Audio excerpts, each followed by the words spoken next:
This is episode 1 of Talking with the Presses, brought to you by Poetry London Online. I'm Kevin Heslop, joined by the co-founding editors of the Thames Review, Amy Mitchell and Aaron Schneider. And I thought, Aaron, if you would begin by discussing a little bit about the founding of the Thames Review, what the sort of initiating vision for it was, why you wanted to begin the Thames Review. Okay, so I was involved with another journal before the Thames Review, and it closed. And I think, as with any project you're involved in where you're not the boss or the lead, and you're following someone else's vision, you always leave it with a sense of how you would do it differently, often a sense of how you think you would do it better. And that came together with also a feeling like there was a gap in the Canadian journal scene. And when I was initially doing the Thames Review, thinking of that, and we were going through our first issues, I think I talked to a bunch of people about it, and I highlighted that gap for them by asking them to tell me if they had a piece of like really genuinely experimental prose, what journals they would place it with in Canada. And no one managed to produce a list that made it onto their second hand when they were counting. And most people got to like 2 or 3 fingers. And that's, I mean, we're a big country. There's a lot of journals, and that's a little bit telling. So I think the idea was to produce something that was welcoming to a wide range of sensibilities, but in particular was open to experimental writing, and the kind of writing that doesn't often get paid attention to the way it should be, I think, by some Canadian presses. It's driven also by my own interest in doing more experimental, particularly prose. I probably make people angry by saying this, but I'll say it anyway. I feel like a lot of prose published in Canadian journals is pretty conservative. You know, and to create a space for that. And so that was the initial inciting kind of moment and vision. And Amy came on board because she was interested in it. And she's really liked it. Yeah, I mean, my background is, as you know, Kevin, like PhD in English, so scholar, but I'm not myself a writer. But I wanted to, I guess the idea appealed to me because it gave me an opportunity to actually support writers and support literature and support like the growth of literature in a way that, like, frankly, nobody needs another article on Ezra Pound published. Yeah. So your articles on Ezra Pound are good. None of them are published. Yeah. Anyway, because I went to college.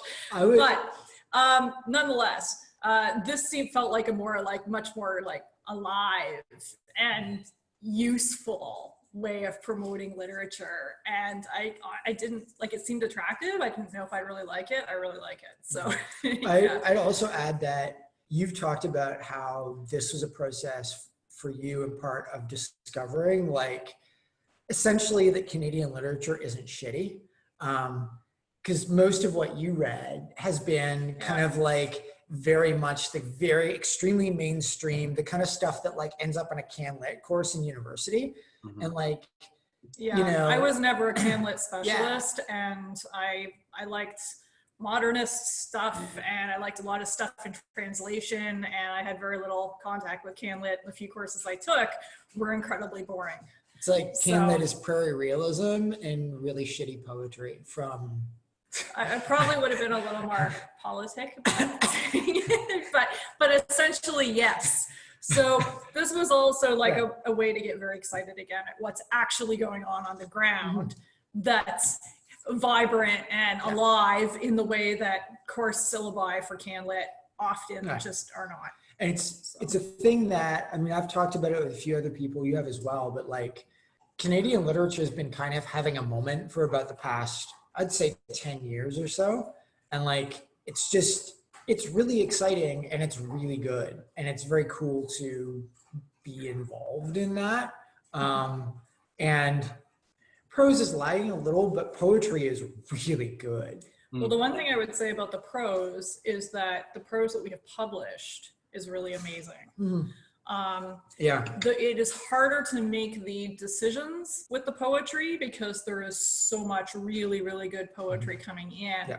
The prose as a whole is weaker, but the stuff that we have published is very, very strong. So it's kind of just like the poetry, everybody across the board is getting quite strong, which is wonderful to see. The prose probably has got a little ways to go to catch up with that, but we're also getting increasing interest from prose writers. So I think this is going in a good direction. Yeah. So, so the press launches in 2017. The following year, you come out with 845 Press, a chapbook press based in London, Ontario's sort of publishing arm of the Thames Review.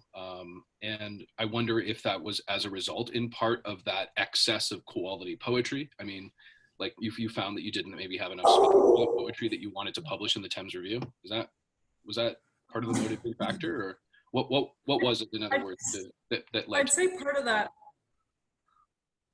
did play into some extent, and you'll have to forgive, we have a bulldog barking in the background because he can hear what's going on outside. But anyway, that was definitely there. I think we were just also surprised in a good way at the attention the first few issues of the Thames Review got and the amount of momentum behind them. Like, we didn't know when we had that first issue coming out in, fall 2017, we were like, is anyone even going to submit, right? Well, and are we going to find anything that's even barely publishable? And yet there was really, really shockingly good stuff. And then it just started gaining more and more momentum. And then we were like, well, why not? Let's try a chapbook. It's actually a funny fact, but so we launched the journal and we started promoting it via Twitter, and we're like, is this going to work? And we got our first submission, which was prose, which was from Peter Subban. He was our first submission. We published that story. Same thing happened because it was really good. And the same thing happened with the chapbooks. We were like, why don't we try chapbooks? And as far as I can remember, that's basically how thought out that decision was. It was like, hey, let's try doing chapbooks. Let's just throw out the call and see what happens. And we got Rhonda Dines. Yeah, Rhonda Dines. She had written a review for us that was really good, and she was the very first chapbook submitter, and it was a really, really good manuscript. Really good. So then we were like, wow, looks like we're in the chapbook business. Yep. So you were sort of surprised by the immediacy of the submissions and the volume. Could you give us a sense of what that would look like sort of on a chart in terms, was it a sort of exponential thing? It was a certain point where it just took off and there was a kind of tipping point, or what did you immediately? Originally we were having people submit via email, and we kept up the email submissions for probably over the first year. Yeah. But that involved manually sending out thanks for submitting, and sending out manual rejection notices, and it ended up turning into a lot of typing. And it went from something like a little under 100 submissions for the first issue to probably closer to 200, and then now we're getting over 400 sometimes per each issue. So we ended up having to move to a submissions manager because they were just like, we're going to lose track of something, or something's going to not work here. And it started off kind of, I wouldn't say a trickle, but if you think about it in kind of quarters, or you're looking at about 90 days for issue, a little bit more. You're getting for the first issue about an average of a submission a day. Now I think it's probably 4 to 5 submissions a day on average. But I mean, part of that is also that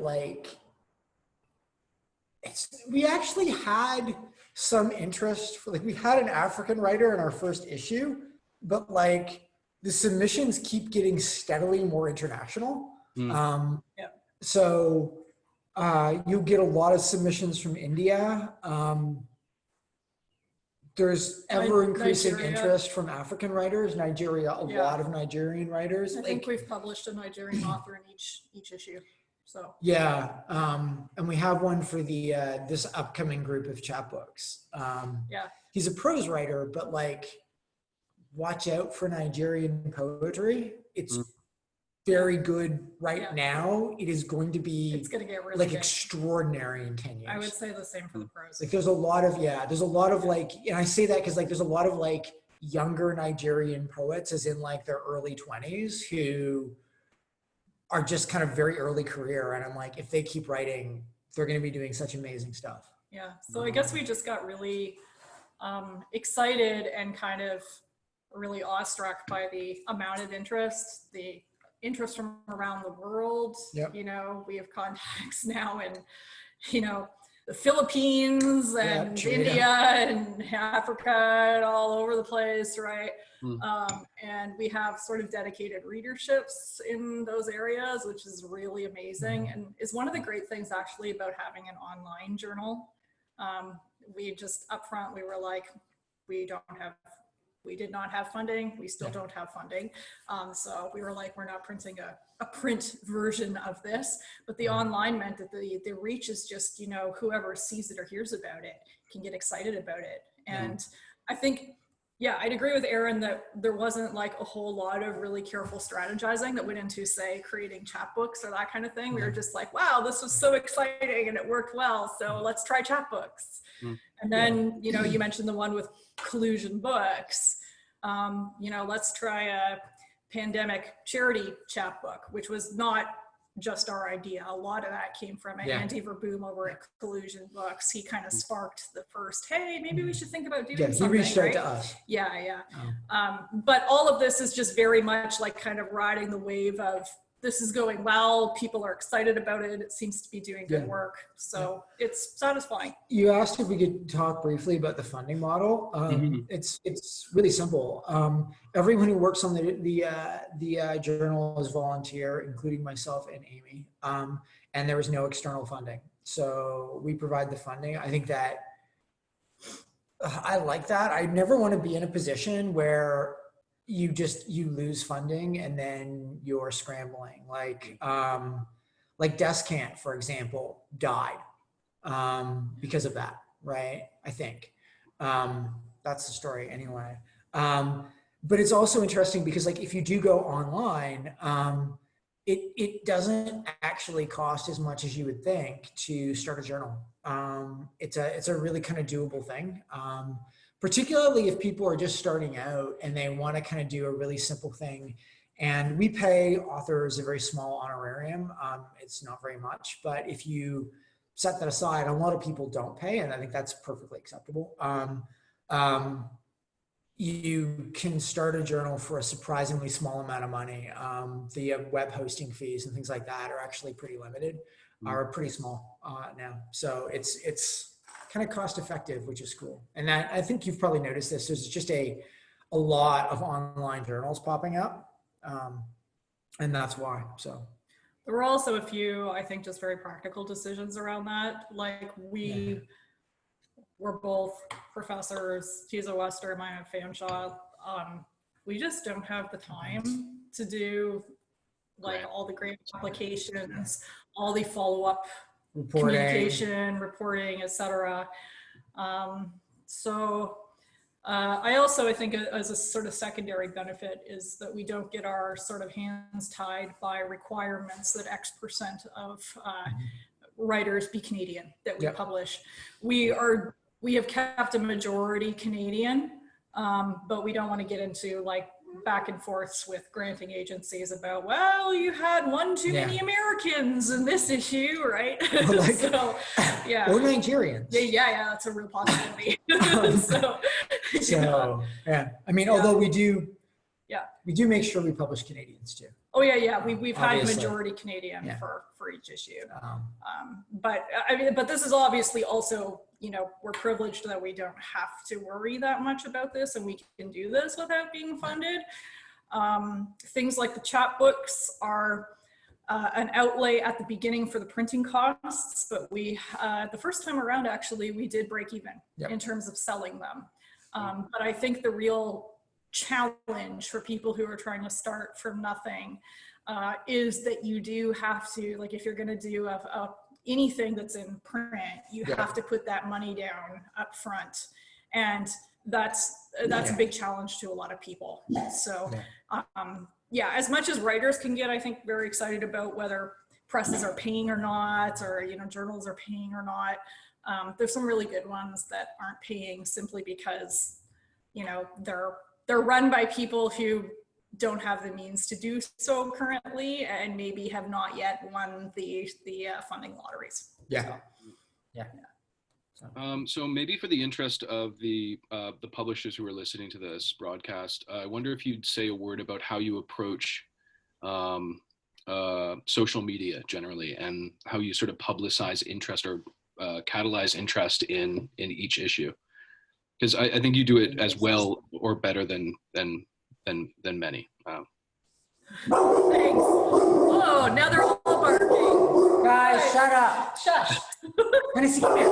Hey, come here. There are dogs walking by. Hey, no.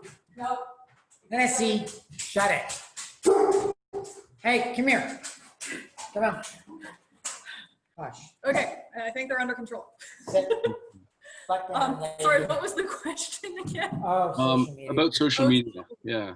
How do you approach it as like the necessary extension of the press in a way, the sort of publicizing it?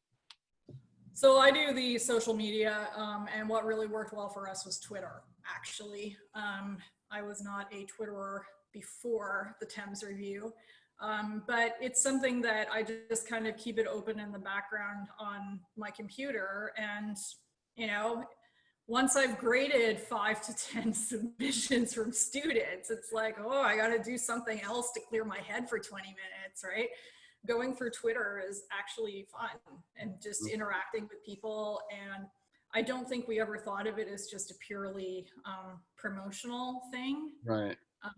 It's more of a community building thing. And I think that you will get way more interest in your press and in your journal if you approach it as community building and as kind of, you know, being virtual friends with people, as cheesy as that sounds. But then people can get a sense of what your personality is like, that you're a journal that's actually, you know, quite open to maybe new writers or marginalized writers. It gives you a feeling as a journal or a press, and it lets people, you know, see that and assess it and say, yes, this is something I'd be interested in doing.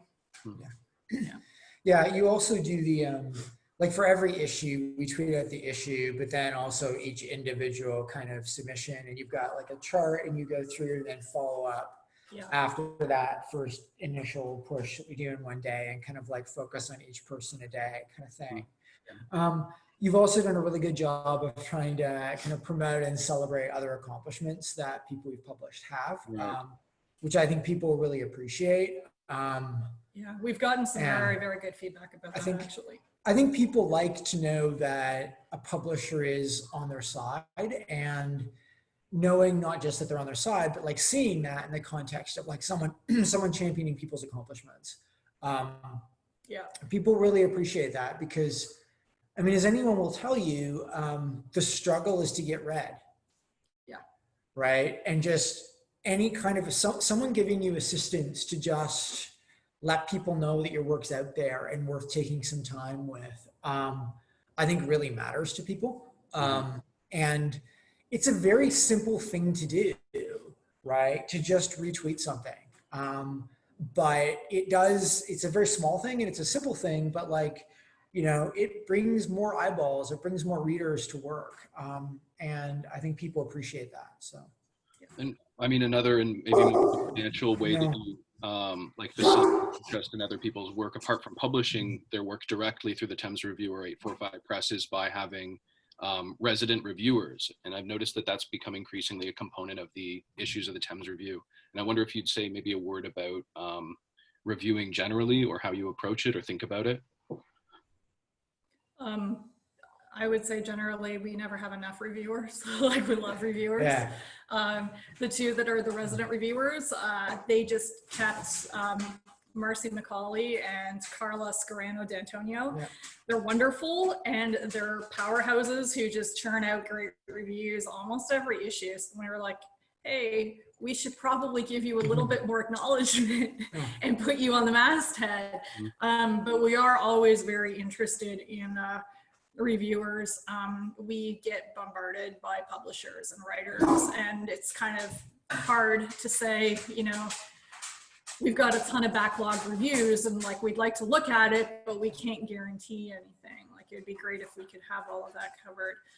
We do try to push people towards reviewing small press books that are not getting, you know, big write-ups in the Globe and Mail, that kind of thing. Right. So. And I noticed you were quite good in being able to secure reviews of the chapbooks that you've come out with so far. I mean, you're soliciting them presumably? We're soliciting the blurbs.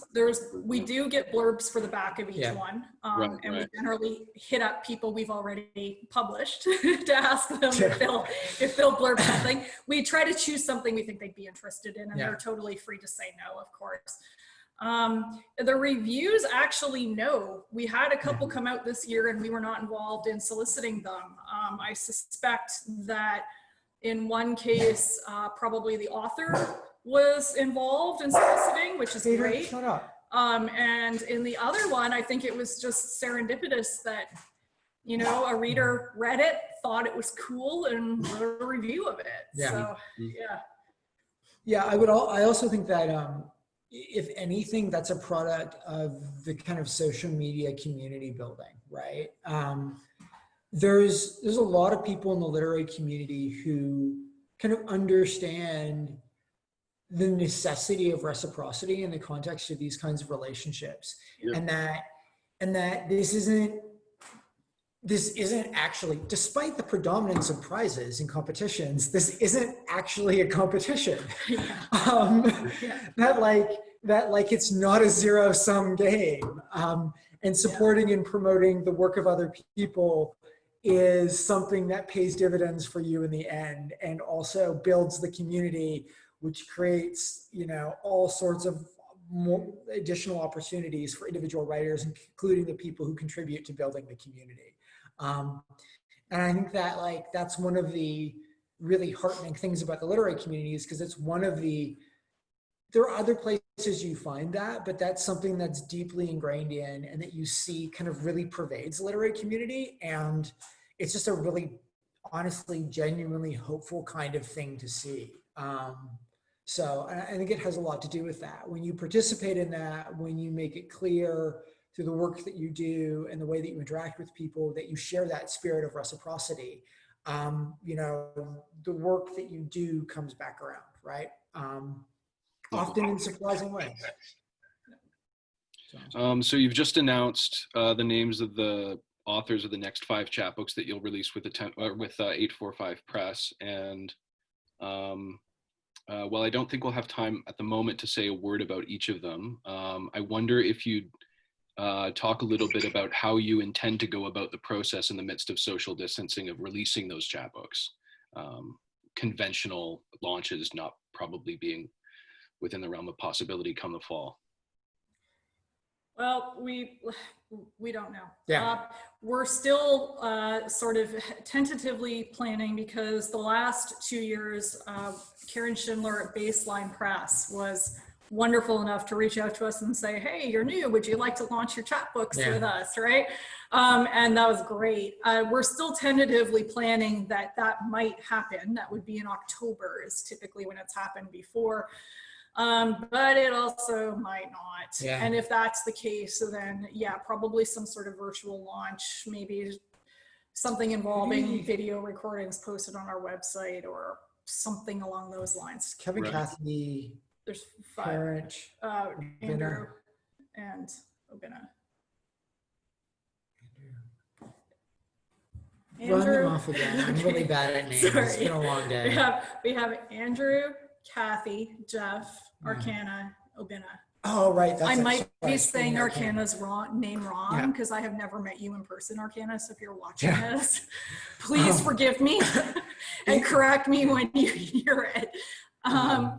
The other thing that I'd say is that those people are pretty widely distributed. Kathy and Andrew are both in Vancouver. Arcana is in Toronto. Jeff's in Quebec. I'm not sure where. I think somewhere rural. and Obina's in Nigeria. So which is going to be interesting given that currently there is no mail service to Nigeria, which we just discovered because we tried to mail a book to somebody there and Canada Post said, nope, no service whatsoever for the time being. Yeah. It's also, if you want a sense of just the way racism defines and operates within global financial systems, try sending money to Nigeria. It's really hard. Like paying $20 payment to a writer. It's a process. We have to send it through Western Union. There's no PayPal won't do it. Visa won't do it. Yeah. None of the major, none of the banks like we're with RBC. They don't have a relationship with Nigeria. So you can send money there, but you're going to pay a big fee to do it. Yeah. Like and ostensibly it's because of fraud there, but like, come on, you can send money to Moldova. Like, you can send it to Liechtenstein. You can send it to lots of places. You can send it to Russia. Okay, so true. But I think because of that, I mean, if we were planning to do an in-person launch in London, it would have had just maybe one, maybe two people at it. Yeah. If we'd have done something in Toronto, it would have been the same kind of deal. Right. I think that, although we haven't thought about it yet, the idea would be potentially to do some kind of online thing. Yep. Those have actually been surprisingly well received. I heard that like big festivals like the Fold, the Festival of Literary Diversity, had an enormously positive response to it. And I've seen things like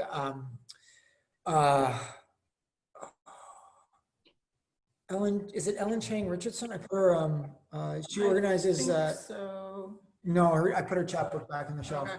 But she organizes some stuff in Ottawa that's had some good response. Like people have had, I think, positive responses to doing that kind of stuff. So we might consider something like that. I think we're lucky because one of our chapbook people, Andrew French, has a podcast, a literary podcast where he interviews authors, which is quite good.